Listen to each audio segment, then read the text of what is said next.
আসসালামু আলাইকুম। AutoCAD 2023 ভার্সনে কিভাবে জমি সংক্রান্ত বিষয়ের উপরে কাজ করতে হলে পেজ সেটআপ করতে হয় সে বিষয়টাই আজ আমি আপনাদেরকে দেখাবো। তাহলে প্রথমে যে কাজটা করব, প্রথমে চলে যাব আপনার নিউ নিউ অপশনে ক্লিক করব। ক্লিক করার পর একের এই অপশনে ক্লিক করব। ক্লিক করার পর ওপেনেতে ক্লিক করব।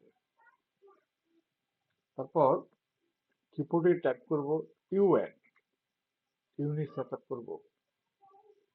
তারপর এই জায়গায় ইঞ্জিনিয়ার করে দিব, পরে এই জায়গা 4 ইঞ্চি করে দিব। আর টাইপের জায়গায় ডিগ্রি মিনিট সেকেন্ড করে দেব। তারপর unit to scale insert continue, just inch inch থাকবে এখানে, আর আমরা কোনো পরিবর্তন করব না। তারপর ওকেতে ক্লিক করব। তারপর কিবোর্ডে টাইপ করব ডি, ডাইমেনশন স্টাইল। পরে মডিফাই ক্লিক করব, লাইনে ক্লিক করব, কালার যার যার চুজ মতো চুজ করে কাজ করব। তো আমি রেড করে দিলাম। আর এক্সটেনশন লাইনের জায়গায় জাস্ট টুলি কালার করে দিলাম। পরে টেক্সটে ক্লিক করব। পরে স্ট্যান্ডার্ড লেফটে ক্লিক করব। ক্লিক করার পর আমরা ফন্ট ক্লিক করব শুটনি।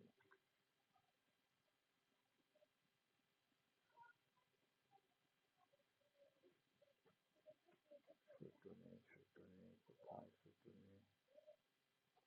শুটনি হ্যাঁ, শুটনি এমডি ক্লিক করব। ক্লিক করার পর আমি টেক্সটটা হাইড করে দিব 7.5 ফিট। তাহলে আমি 7 ক্লিক করলাম, দশমিক কেটে দিলাম, পরে 6 ইঞ্চি ক্লিক করলাম।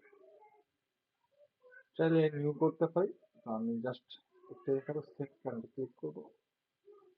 পিএসসি ক্লিক করলাম। ক্লিক করার পর আপনি ক্লোজ করে দিলাম।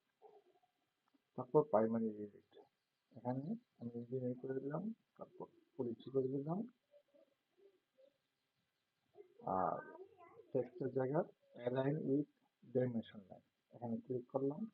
ক্লিক করার পর মোটামুটি আমার কাজ শেষ। তারপর ওকেতে ক্লিক করলাম। তারপর সেকেন্ড ক্লিক করলাম। সেকেন্ড ক্লিক করার পর ক্লোজে ক্লিক করলাম। ক্লোজে ক্লিক করে এখান থেকে কাজটা করবো, ইনসার্টে যাব। ইনসার্টে যাবো, এখানে একটা ম্যাপ ক্লিক করবো, যেটা এখন কাজ করলাম। তারপর আমি আমার ফোল্ডার থেকে একটা ম্যাপ নিয়ে নিলাম।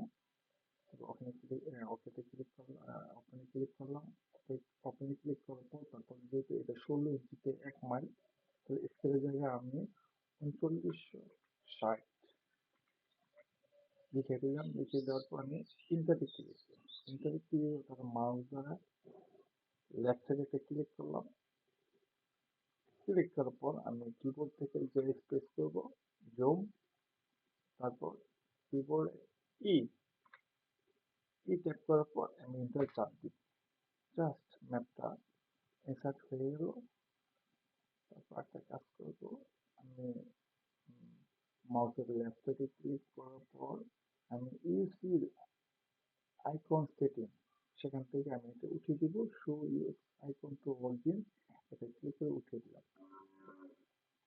উঠানোর পর এখন আমি যে কাজটা করব, আমি যে ম্যাপটা ইনসার্ট করলাম বা পেজ সেটআপ করলাম, সেই পেজটা ম্যাপটা ইনসার্ট করার পরে সেই ম্যাপটা কি সঠিক স্কেলে আসে কিনা সেটা একটু টেস্ট করব। তার জন্য আমাকে যেতে হবে এই অপশনে যাতে আমি ডাইমেনশনের ল্যাপটপের থেকে আমি অ্যালাইনটা খুঁজে বের করবো। অ্যালাইন এখানটা ক্লিক করার পর আমি এই মাথা হইতে বাহুর এক পাশ হইতে অন্য পাশে আমি এই ডাইমেনশনটা 660 ফিট আছে কিনা জাস্ট এটা টেস্ট করে দেব। আচ্ছা, তারপর দেখা গেছে এখানে তো 651.8 ইঞ্চি আছে। তো মোটামুটি 652 ফিট। তো এখানে হওয়ার কথা ছিল 660 ফিট। তাহলে স্কেলটা মোটামুটি সঠিক স্কেলে আছে। তো আজ এই পর্যন্তই। সবাই ভালো থাকবেন। আমি পরবর্তী স্টেপে দেখাবো যে কিভাবে একটি বাহুর লাইন টানতে হয় এবং বাহুর লাইনের ভিতরে কত শতাংশ জমি আছে সেই বিষয়ে একটি ভিডিও তৈরি করব। ততক্ষণ পর্যন্ত সবাই ভালো থাকবেন। আসসালামু আলাইকুম।